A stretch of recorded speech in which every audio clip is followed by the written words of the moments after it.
राष्ट्रीय गणतंत्र का यह पर्व गणतंत्र दिवस मना रहे हैं।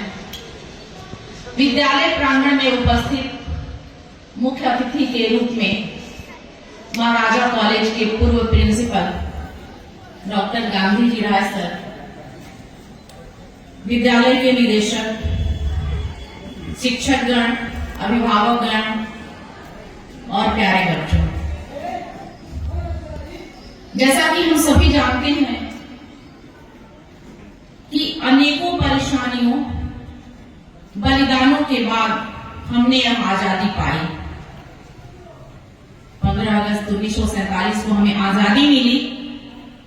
आजादी मिलने के बाद इस देश को व्यवस्थित तरीके से चलाने के लिए विधि की जरूरत थी, जिसको डॉक्टर अंबेडकर की अध्यक्षता में लिखकर एक संविधान तैयार किया गया 26 जनवरी 1950, जिसे हम गणतंत्र दिवस के रूप में मनाते हैं।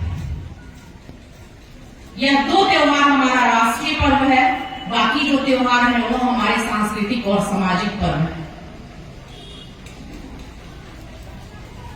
जो हमारा सामाजिक त्योहार है वह अलग अलग धर्मों के लोग अलग अलग तरीके से मनाते हैं, लेकिन अपने राष्ट्रीय त्योहार को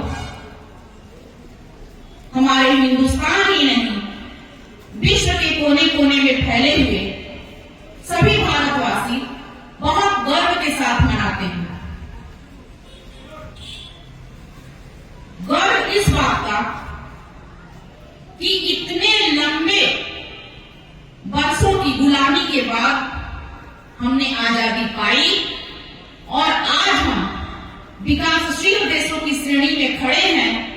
और आप युवा अगर सजग और सचेत नागरिक हुए तो विकसित देशों की श्रेणी में हमारा भारत भी बहुत जल्द खड़ा होगा।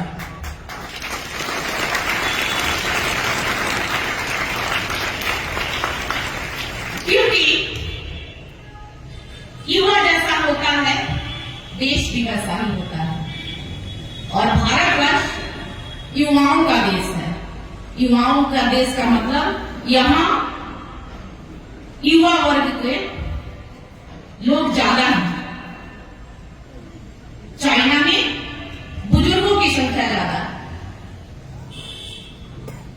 तो हम सोच सकते हैं कि हम जो सोचेंगे, हम जैसा सोचेंगे, हमारा देश वैसा ही बनेगा।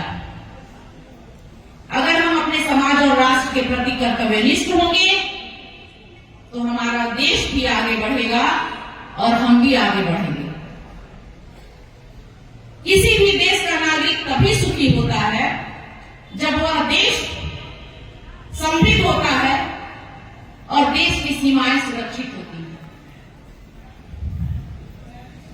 पिछले दिनों हम लोगों ने अपने पड़ोसी देशों में देखा,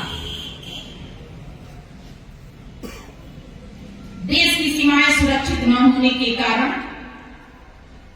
पैसा भी था, ओहदा भी था, लेकिन बगल के देश से शरण मांगे जा रहे। इस स्थिति से बचना होगा तो सोचना होगा। कभी कभी आम जनों के मन में यह आता है कि हम ही क्यों करें ऐसा, गंदगी है, एक मेरे गिराने से क्या होगा। लेकिन एक एक करके अगर सभी लोग ऐसा सोचे तो फिर वहां गंदगी की खान हो जाएगी। अगर एक शिक्षक सोचे कि बाकी शिक्षक पढ़ा रहे हैं, थोड़ा हमारे नहीं पढ़ाने से क्या होगा।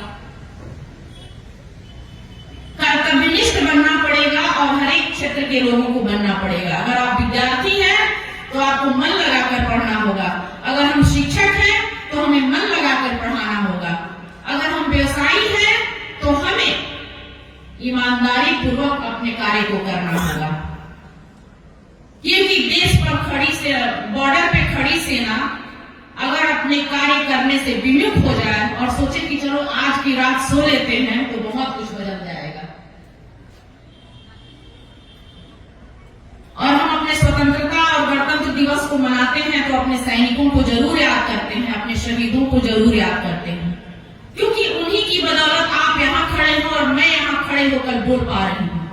जब भारत अभिव्यक्ति की आजादी भी नहीं थी। जो हम सोचते थे उस बातों को हम कर नहीं पाते थे। आज हमें अभिव्यक्ति की आजादी है। आज हम जो चाहे सो पढ़ सकते हैं, हम जैसा चाहे वैसा खा सकते हैं।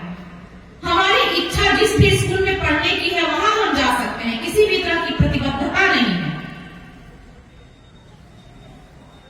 जब देश गुलाम था तो लॉर्ड मैकाले ने शिक्षा पद्धति में यह नियम लगाया था कि हिंदुस्तान की आने वाली पीढ़ी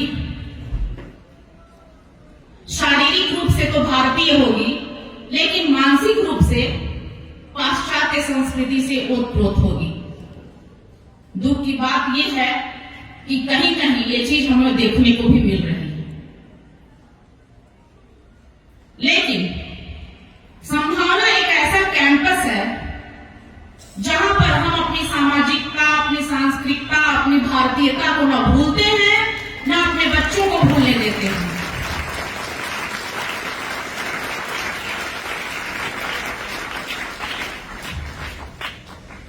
हमारे यहां जो बच्चे हिंदी जानते हैं वो हिंदी बहुत अच्छे से जानते हैं और इंग्लिश भी बहुत अच्छे से जानते हैं।